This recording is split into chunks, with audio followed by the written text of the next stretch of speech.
Click on Custom Advanced. Select one of your partitions and click on Drive Options. Press Delete.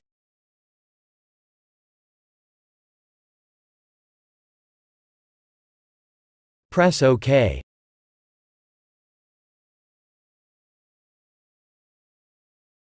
Now do the same to your other partitions.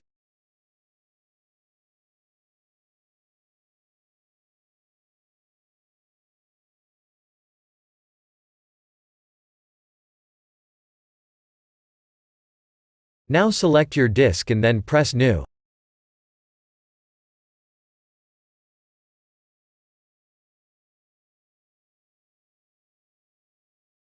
Press Apply. Press OK.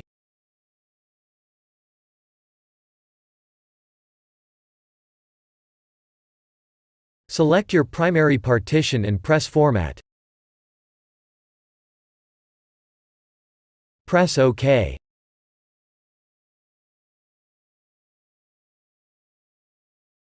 Now you should be able to install Windows